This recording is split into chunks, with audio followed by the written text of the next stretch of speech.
The Art and Industry of Business and Living podcast, discussing conscious choices around business, money, life and living, and creating a greater future for you and the planet.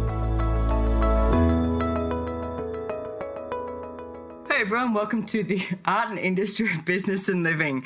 You know what? I'm laughing. I'm in China. I'm not laughing because I'm in China. It's like I'm laughing because I'm sitting here with my good friend, Mr. Christopher Hughes. Hey, Chris, welcome. Welcome back to me. Thank you so much for having me. I've been on your show quite a few times, and I love it every time. And I'm laughing because we're in China as well. No, we've just been giggling away. Yeah. Brendan actually said to us, have you guys been drinking at breakfast? No, we haven't. We're just having fun, unfortunately. Exactly. And you know what? Fun can be a huge contribution to creating your life.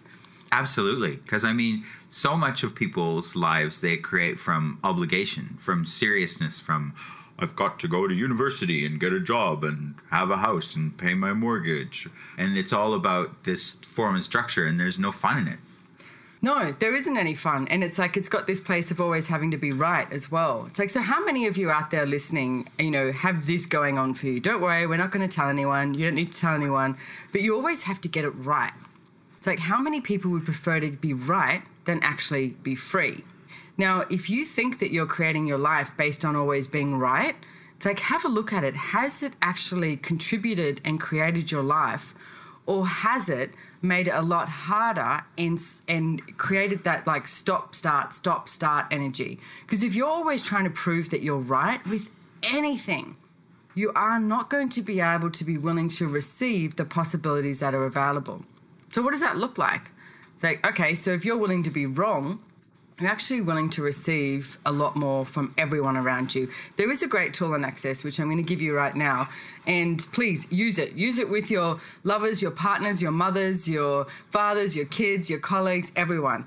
And at a moment where there's usually comes into this place where it's a little bit of confrontation, instead of going to the confrontation, say, you know what? You're right.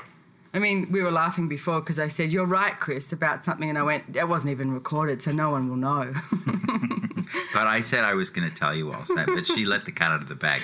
But what the cool thing about that, too, is with what you're talking about is creating from or making choices from what you think is the right choice or reinforcing this idea that you have to be right. What is actually really interesting about that to me is, so let's say you have, like, your life is a menu and you have all these different range of options of different things that you could choose. If you have the point of view that you have to be right, or there's only certain menu items that are the right choice, you eliminate everything else out there, all the other menu options that you could choose. Those are all different possibilities that might create. But if you're trying to get it right, then you've eliminated at least 50% of the things that you could choose and the possibilities available to you in creating your life. You know, when you're saying that, it reminds me of a movie with George Clooney called Up in the Air. And this one of my favorite scenes in this movie is there's a young girl and she's talking about, getting a boyfriend, and she says, I want him to drive this car. I want him to have gone to this college. He needs to be this tall. Like and all of this big, long list, right? And George Clooney, who's older and is sitting there with another woman who's older, like she's probably mid-40s or something like that. And she says, you know what?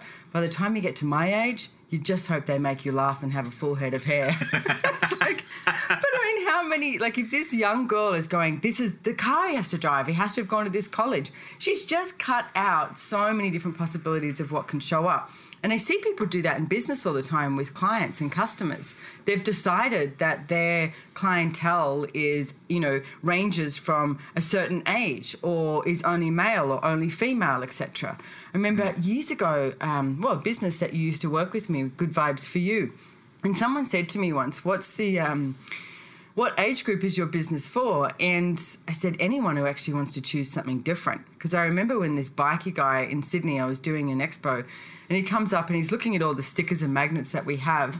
And he's standing there in his, long hair, his Jack Daniels T-shirt and his leather jacket with his bikie. It's a club member, not a gang, I found out once. Club member.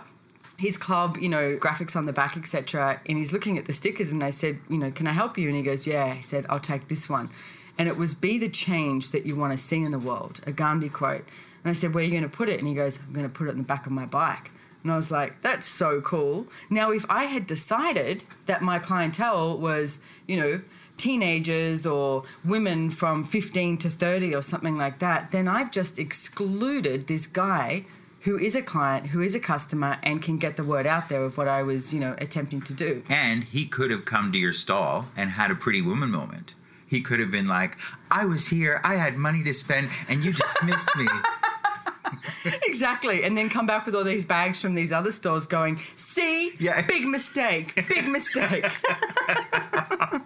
I swear to God, we haven't been drinking in China. No, we're just having fun. No, but I have stories like that too all the time because I have a shop in Brisbane. I have two shops. We have shops. The Antique Guild is what they're called. And we sell art and jewelry and silver, paintings, you name it.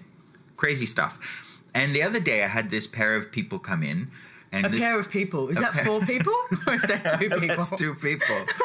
And they were like heavily goth. Right. And they were in their 20s. And again, in an antique shop, most people go, oh, our clients are people like 50 plus. And they wear cardigans and they drive this kind of car. Do you not like cardigans? Well, they just don't suit me, okay? I don't have an issue with them. They don't really suit me. I prefer a zip top.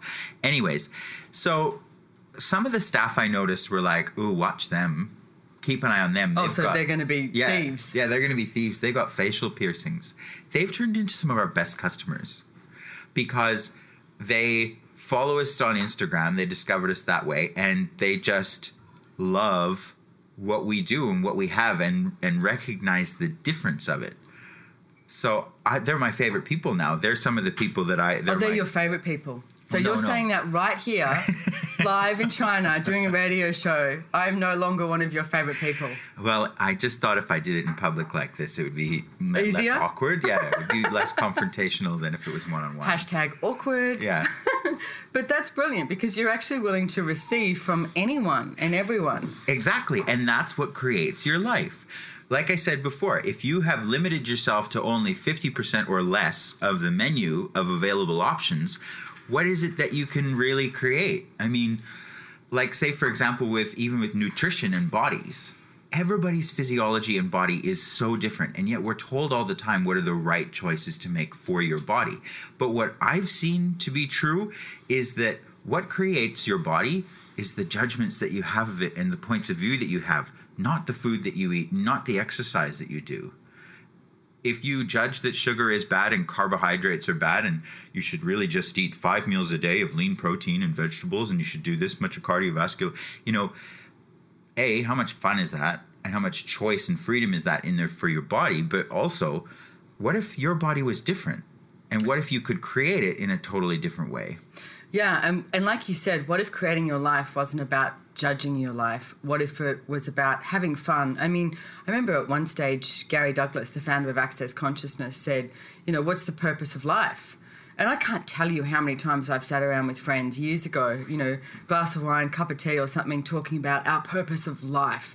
And it always made me feel really heavy. I was like, oh, I've got to find something. I'm supposed to help someone, like, whether I'm helping poverty or helping animals or something like that. And when Gary said, what if the purpose of life was to have fun? I was like, oh, thank God. What a relief. It's like, so you can include everything that is. I mean, you might be out there and desiring to, help some animals or I don't know, go work in a refugee camp or whatever it is you desire to do and contribute. But what if the purpose of life was to have fun? It's like, are you having any? Or do you spend so many hours and days and time and energy judging you and what you are not doing rather than actually being grateful for what you're creating and being willing to wake up and say, okay, what is this choice going to create today? And what will this create for my future? Yeah, and how much fun can I have today? Yeah, exactly. Who am I and what grand and glorious adventures can I have today? And everything it doesn't allow that to show up, destroy and uncreate it, right and wrong, good and bad, pock and pot, all nine shorts, boys and beyonds. The clearing statement from Access Consciousness. Go check it out at theclearingstatement.com. So one more time, if you wake up in the morning and ask, what grand and glorious adventures can I have today? And everything it doesn't allow that to show up, destroy and uncreate it, right and wrong, good and bad, pock and pot, all nine shorts, boys and beyonds. Because it also takes you out of controlling your life. Like how many of you think, as Chris was saying, say with foods and body, that if you control it, you know, that you don't do X, Y, Z, then it's going to come up with the result that you think you should have, rather than actually the allowance of what your body would like, of what your business would like. But what if you made all those choices and you didn't get where you wanted to get? Oh my goodness. You failed. And you're wrong, but baby. Then, you know what I see happens with so many people, Chris, is then they have the joy of failure. Especially in Australia, you know, the place of like, well, you gave it a shot. Yeah. You gave it a good try. Exactly. You didn't get there, but you gave it a good try, you know. And it's like, so how many of you out there are, you know, you get excited and you can sort of tick that off with the joy of failure, rather than what would happen if you actually succeeded? Like, what if you decided would happen if you actually succeeded in business, in relationship, with your body, with fun factor, with the purpose of life is to have fun? What if you succeeded with that? How different are you willing to be? Yeah, and just imagine that if the purpose of your life was to have fun, then what would be your metric of success? If you're having a good time or not. That's basically it. Like, you know, that's one of the only things that for me doesn't put me in a little box of like of restriction and feeling like, oh, okay, well, I've done this and I've done this and I've done this, but I didn't get to that outcome. Fuck, I've screwed up. I haven't done it right. But with that, it's like, oh, I'm not having fun? Oh, okay, well, what can I do to have some fun? Exactly. I'll have a bubble bath. I'll watch a great movie. I'll have a drink with some friends. I will go create something. I'll call somebody that always, you know, we always get great ideas together. Masturbate. Yeah, exactly. Whatever it takes. Or do that while doing all those things. While I'm on the phone to you. Yeah. So, yeah, and you just mentioned something there, and I wanted to talk a little bit about that, is the, like, how do you calibrate your success? There was, with Good Vibes for You, the business that I had, you know, if I had calibrated my success based on the amount of money that was in my bank account, or our bank account, we would have not been a success most of the time. And I have this one story which was just, the whole entire business could be created for this one lady. And one of the designs that we used to have, it said, imagine what you would do if you knew you couldn't fail. And this lady rang me up one day and she said, you know, are you the creator of Good Vibes for You? And I said, yes. And she said, I've been looking for you. I wanted to thank you. And I was like, okay, you know, what's up? And she said, well, she said for years, she had like something like 9 kids, something like ridiculous amount of kids. And her husband was beating up on her every single day. So every single day she was getting beaten up on, she was depressed, she was crying, she was, you know, being abused. And she said to me, I got to the stage where I thought that was normal. And somebody gave her one of our magnets and she had it on the fridge for 6 months. And it said, imagine what you'd do if you knew you couldn't fail. And she said, I wanted to ring you and thank you. She said, because I want to let you know that I've left my husband and I have my kids and we have our own house and, you know, I've started making a bit of money. And she said, and most of all, I'm not waking up crying. I'm waking up happy. Now, that was a $5 magnet. $5. So if we calibrated our success based on $5, we would have decided that we were a failure, rather than the ripples of change that has created. I mean, that was years ago. I have no idea where these kids are at now or what's happening with her. Yet knowing that each choice you make can make a change and make a difference in the world. And committing to your life is also committing to the changes that can occur here on planet Earth. Okay, so with that, what comes up for me, or the thought bubble I have is, all right, we're talking about like, what if the purpose of life was to have fun? And that's awesome. But like, I know for you with Good Vibes, you had this other target of what you wanted to create. So how do you work, like, I'm asking you personally, Simone, how do you work with targets in what you'd like to create in life, where it's not a right or wrong universe? Do you know what I mean? Like, if it wasn't the purpose of life was to serve others and to this and this, but a target in what you'd like to create. Like, I know for me personally, with the work that I do with the Antique Guild and the some of the classes that I facilitate with Access Consciousness, my target for people that I work with or interact with is, I would like them to have more beauty and more elegance in their lives, and to allow themselves that luxury, because gosh darn it, they're worth it. You know what I mean? Even those goths, no. Yeah.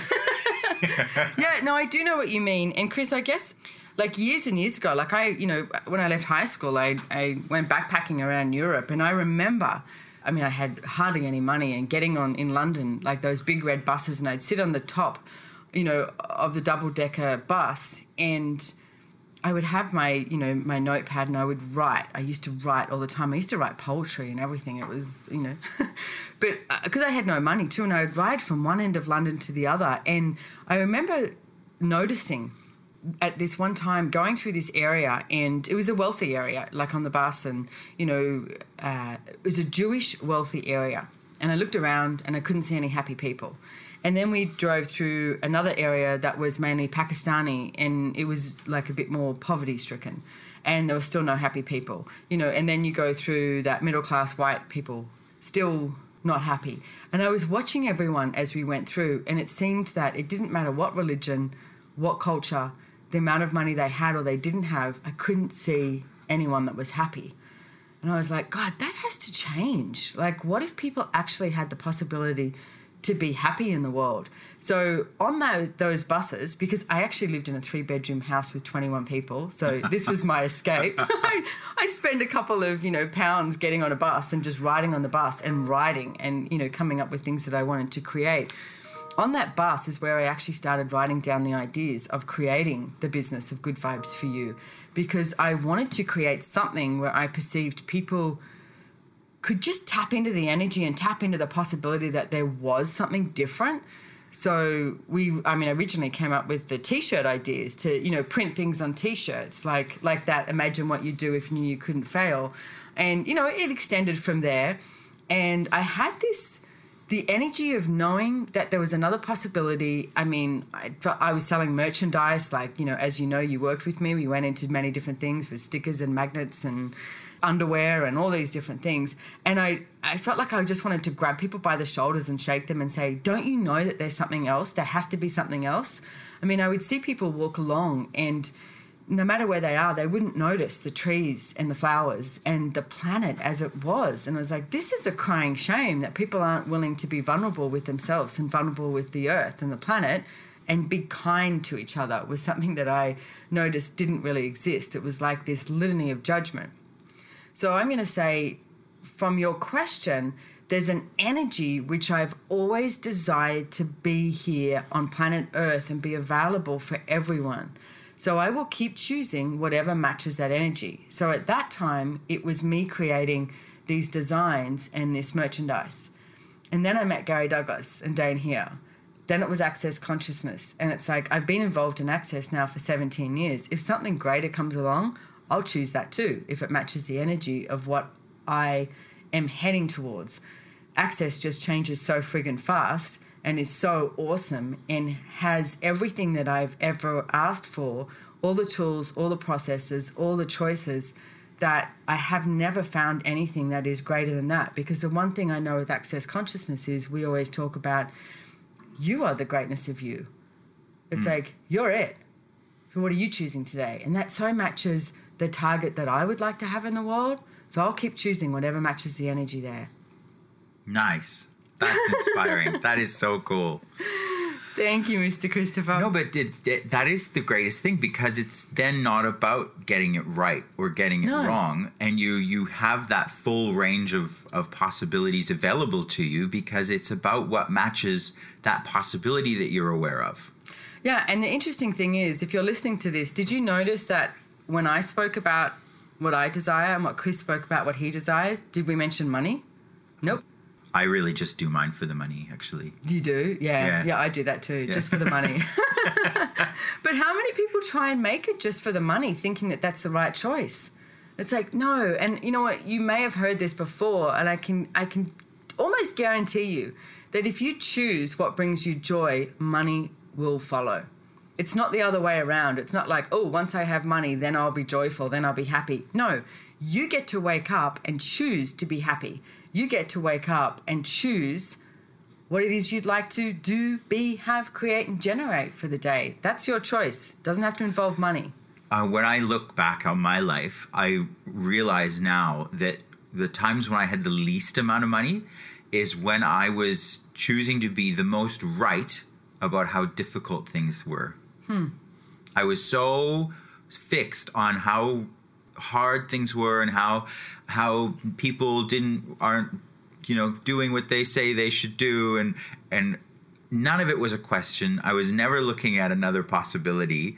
I was just so fixed on digging my heels in and being right about how tough things were. So if that sounds familiar to you, maybe you can ask yourself the question, how many fixed points of views do I have that are creating the limitations and the conclusions and the rightness of me that if I didn't choose that would create an entirely different reality? And everything that is times a godzillion when you destroy and uncreate it. Right and wrong, good and bad, pot and pock, all nine shorts, boys, and beyond. And can I tell you, it's way easier not to be right. Oh, God, yeah. Yeah. And, so one of the tools I was talking about earlier in the podcast, and I sort of touched on it but didn't finish the entirety of it, is if you say to someone, you're right, okay? And then you say, you know what, you're right. And it's like, I'm wrong. You're right, I'm wrong. I guarantee if you say it like at least 3 times, the other person starts to go, no, you're not wrong. You're right, I'm wrong. Use it, especially when you don't want to use it. I was in an Access Consciousness class last month in Rome. It was the certified facilitator training with Dane here and Gary Douglas. And a lady asked Gary, she said, there's something about whatever you choose and whatever you're doing that has this element of being irresistible. And she said, I want that. How do I start creating that for myself? And I loved his response. I found it so inspiring because he said, well, what you really have to change in order to have that element of irresistibility is you have to have no point of view. Because it's your point of view about the outcome and your point of view about the result of what you're going to create in your life that fixes you in a spot and doesn't allow anything else to be possible.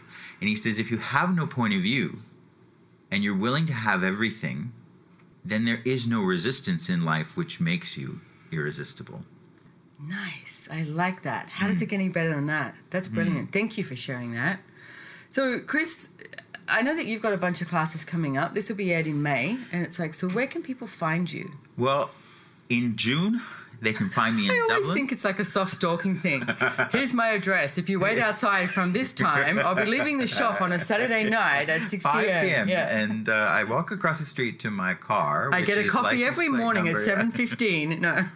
No, I'm really excited because this year I'm doing a lot more facilitating and I'm stoked. I've got classes in Brazil, in America, in Ireland, in Europe, and Brisbane, Australia, where I live. It was like nice and easy. That was the most novel one to add. I was like, oh yeah, we could do something in Brisbane. So I've got in June we've got Dublin. In July we've got Brisbane, and in August we have Brazil and Houston. So if you want to find out more about that, those classes are all listed on the Access Consciousness website, www.accessconsciousness.com, and you can look me up as a facilitator for my classes under Christopher Hughes.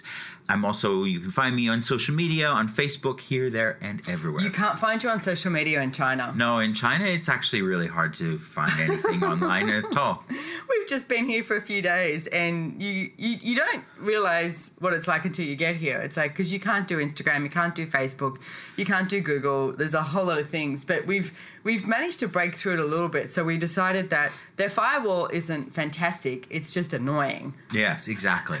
But you still have that thing where you pick up your phone and you automatically click on an icon for Facebook, say, for example, and then you open it and you're like, oh, yeah. No. Or my news alerts. The news alert comes in, but I go to click on it and it goes, no, you can't see the rest of it. We're not letting you read the news. So anyway, thank you so much for joining us here, Mr. Christopher. If you like these podcasts, please, like them, write a comment, share it to your friends. You can sign up and you can get the summaries of them as well, and we'll let you know when the next ones are coming up. Also, check out accessjoyofbusiness.com. Find a Joy Business facilitator near you. We have lots and lots of different classes coming up. I'm also doing, for the first time ever, a Business Done Different 3-day masterclass. It's going to be in Paris, so why not come to Paris? Or you can jump on live stream if you like. So you can find out about that at accessjoyofbusiness.com. Just, search the classes with Simone Milasas. And also accessconsciousness.com, get your bars run, and check out SimoneMilasas.com. There's lots of stuff happening. So, but most of all, please keep choosing for you, knowing that what if the purpose of life was to have fun? What would you choose today? Not from an exclusion of anyone else. You include everyone and everything when you're choosing, but yet it's a choice based on no judgment. It's a choice based on nurturing and caring for you. What would that be like if you chose that? So go out and have a bloody good time. All right, thanks, Mr. Christopher. It's always an absolute pleasure. Thank you. Bye.